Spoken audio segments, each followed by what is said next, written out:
আসসালামু আলাইকুম সবাইকে। আশা করি মহান আল্লাহর অশেষ রহমতে সকলে অনেক ভালো আছো এবং সুস্থ আছো।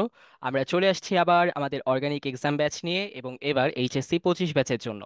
তো আসো আমরা তাহলে দেখে নেই লার্ন উইথ হিমেল ভাইয়ের এই অর্গানিক এক্সাম ব্যাচে আমরা কি কি পেতে যাচ্ছি। তাহলে কি কি পাবো এবার অর্গানিক এক্সাম ব্যাচে, চলো এখনই দেখে আসি আমরা।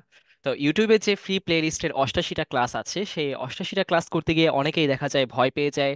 অনেকেই শুরু করলে দেখা যায় যে রুটিন অনুযায়ী ক্লাস করতে পারে না, এবং এই ক্লাস করতে না পারার কারণে ক্লাসগুলো আর শেষও করা হয় না। তো এই শেষ না করার কারণে দেখা যায় শেষে গিয়ে আবার জৈব যৌগের ভয় থেকে যায় অনেকেরই। এই জৈব রসায়নের যে ভয়টা থেকে যায়, এটার কারণে অনেকেই পরীক্ষার সময় এই অর্গানিক কেমিস্ট্রি স্কিপ করে পরীক্ষা দিতে যায়। তো এটা কিন্তু আসলে আমরা সবাই জানি যে আমাদের এইচএসসি পরীক্ষা বলা হোক বা অ্যাডমিশন পরীক্ষা বলা হোক, সবগুলোর জন্যই অনেক অনেক দরকারি একটা অধ্যায়। তো এইচএসসি 22, 23 এবং 24 ব্যাচের জন্য আমাদের এভাবে অর্গানিক কেমিস্ট্রি যে এক্সাম ব্যাচ ছিল, এই এক্সাম ব্যাচটা এসেছে। এবার একইভাবে এইচএসসি 25 ব্যাচের জন্য আনা হলো এই এক্সাম ব্যাচ। তো এখন কারা কারা এই এক্সাম ব্যাচে ভর্তি হতে পারবে? এইচএসসি 25 ব্যাচে যারা আছো তারা সবাই তো অবশ্যই ভর্তি হতে পারবে। এবং এখানে লার্ন উইথ হিমেল ভাই ইউটিউব চ্যানেলে যে প্লেলিস্ট আছে, সেই প্লেলিস্টে জৈব রসায়নের যে প্লেলিস্টটা, সেই জৈব রসায়ন প্লেলিস্টে 88টা ক্লাস, এই 88টা ক্লাস রুটিন অনুযায়ী ভাগ করে সেটার উপরে পরীক্ষা নেওয়া হবে।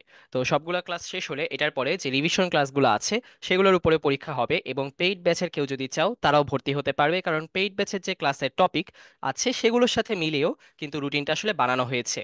মানে পেইড ব্যাচের যে ক্লাসগুলো আছে সেগুলোর টপিকের সাথে রুটিনের মধ্যে সামঞ্জস্য রাখা হয়েছে। তাই তোমাদের কারোই কোনো সমস্যা হবে না। এবং পেইড ব্যাচের ক্লাস শেষ হয়ে গেছে, এখন শুধু পরীক্ষা দিতে চাও এমন যারা আছো তারাও ভর্তি হতে পারবে। ইভেন অন্যান্য প্ল্যাটফর্মে জৈব রসায়ন শেষ করে যদি শুধু এখানে পরীক্ষা দিতে চাও, তাও তোমরা ভর্তি হতে পারবে। তো এখন যদি সেকেন্ড টাইমার হয়ে থাকো তাহলে কি ভর্তি হওয়া যাবে? তো তুমি সেকেন্ড টাইমার হও, অথবা এখন অ্যাডমিশনের প্রস্তুতি নিচ্ছ এইচএসসি 24-এর, এমন কেউ যদি হও, জৈব রসায়নের গ্যাপ পূরণ করতে চাইলে তোমরা অবশ্যই ভর্তি হতে পারবে। আর তারপর পরীক্ষা কিভাবে নেওয়া হবে এবং কতটি পরীক্ষা নেওয়া হবে? তো পরীক্ষা নেওয়া হবে আসলে মোট 25টা, এবং টপিক অনুসারে নেওয়া হবে 16টা। এবং বাকি যে 9টা পরীক্ষা থাকবে সেই 9টা হবে হচ্ছে চ্যাপ্টার ফাইনাল। ঠিক আছে? তো এরপরে ভার্সিটি আর মেডিকেলের যে আগের বছরের প্রশ্নগুলো আছে সেগুলো আলাদা করে দেওয়া হবে। আর সব পরীক্ষা নেওয়া হবে হচ্ছে টেস্ট মোজ অ্যাপে। তো পরীক্ষার প্রশ্নের যে ব্যাখ্যা সহ সমাধান এটাও তোমরা পেয়ে যাবে। Topic wise exam, revision exam, আর ফাইনালে যে চ্যাপ্টার ফাইনালের যে এক্সামটা আছে, সবগুলো এক্সামের জন্যই এভাবে পরীক্ষার প্রশ্নের ব্যাখ্যা সহ সমাধান দেওয়া হচ্ছে। ঠিক আছে? আচ্ছা, তারপর হচ্ছে নতুন করে কি কোনো ক্লাস নেওয়া হবে কিনা? নতুন করে কোনো ক্লাস অবশ্য নেওয়া হচ্ছে না, কারণ তোমরা তো জানোই যে 88টা ক্লাস যেটা আছে ইউটিউবের প্লে লিস্টে, সেটা অনুসারে কিন্তু আমরা রুটিনটা করছি। এবং এটা অনুসারেই হচ্ছে তোমরা পরীক্ষাগুলো দিবে। ঠিক আছে? আর পেইড ব্যাচের যারা আছো তারা ওই 88টা ক্লাস না করে যদি পেইড ব্যাচের ক্লাস করতে চাও সেটাও করতে পারো।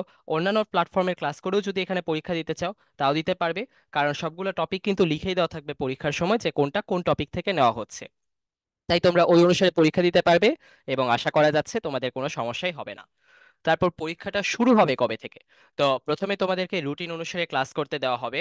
তো এরপর হচ্ছে এক একটা টপিক শেষ হবে, ওই এক একটা টপিকের উপর পরীক্ষা নেওয়া হবে। তো নির্দিষ্ট একটা টপিক যখন শেষ হবে তারপরেই হচ্ছে ওই নির্দিষ্ট টপিকের পরীক্ষাটা নেওয়া হবে, তার আগে নয়। তো পরীক্ষা শুরু হবে হচ্ছে 30 সেপ্টেম্বর থেকে। তাহলে ক্লাস তো নিশ্চয়ই আগে শুরু হবে, হ্যাঁ। ক্লাস শুরু হবে হচ্ছে 26 সেপ্টেম্বর থেকে। আর টোটাল 88টা ক্লাস থাকলেও দেখবে যে সবগুলা ক্লাস কিন্তু তেমন বড় নয়। অনেক ক্লাস আছে যে মাত্র 18 মিনিট বা হচ্ছে 20 মিনিটে শেষ হয়ে যাচ্ছে। তো এই জন্য হচ্ছে আমাদের 88টা ক্লাস করতে আসলে 88 দিন লাগবে না, তার চেয়ে কম 65 থেকে 70 দিনের মধ্যে আমরা আশা করছি যে শেষ করিয়ে দেওয়া যাবে। এবং পুরোটাই তোমরা রুটিনটা পেয়ে যাবে ভর্তি হওয়ার আগেই। তো এখন এটার পরে পরীক্ষার ফি কত এবং কিভাবে ভর্তি হতে হবে এই জিনিসটা নিয়ে আমরা কথা বলি। পরীক্ষার ফি মাত্র 200 টাকা। কিন্তু তুমি যদি 30 সেপ্টেম্বর পর্যন্ত ভর্তি হতে চাও তাহলে 151 টাকায় ভর্তি হওয়া যাবে। কিন্তু এরপর কিন্তু ফিটা আবার 200 টাকাই হয়ে যাবে। আর ভর্তির জন্য বিকাশ নাম্বার দেওয়া আছে এখানে, নগদ নাম্বারও দেওয়া আছে। এবং নাম্বারে যে টাকা সেন্ড মানি করবে, সেন্ড মানি করবে কোথায়? আহ করে একজনকে হচ্ছে বিকাশে বা নগদে তো করছো, করার পর একজনকে হচ্ছে তোমার কি করতে হবে, ট্রানজ্যাকশন আইডিটা যে আছে সেই ট্রানজ্যাকশন আইডিটা ইনবক্সে মেসেজ দিয়ে জানাতে হবে যে আমার ট্রানজ্যাকশন আইডি এত, আমাকে গ্রুপে অ্যাড করে দিন। তো এটা করতে হবে হচ্ছে নয়ন দাস ভাইকে। নয়ন দাস ভাইয়ের যে আইডিটা, ওই আইডিটা হচ্ছে ডেসক্রিপশন বক্সে দেওয়া আছে। এবং ওনার ফেসবুক প্রোফাইলটা কেমন ওইটাও হচ্ছে এখানে আমরা সামনে দেখিয়ে দিয়েছি। তো তোমরা অবশ্যই আইডিটা হচ্ছে ডেসক্রিপশন বক্স থেকে দেখে নিবে, এবং সেখান থেকে হচ্ছে তুমি ওইখানে ট্রানজ্যাকশন আইডিটা দিয়ে হচ্ছে 24 ঘন্টার মধ্যেই ইনশাল্লাহ প্রাইভেট গ্রুপের লিঙ্কটা পেয়ে যাবে। ঠিক আছে? তাহলে এভাবেই হচ্ছে আমরা আগাবো। আর আশা করছি এক্সাম ব্যাচে তোমাদের সবারই অনেক সুন্দর একটা সময় কাটবে। তাহলে আল্লাহ হাফেজ সবাইকে, আসসালামু আলাইকুম।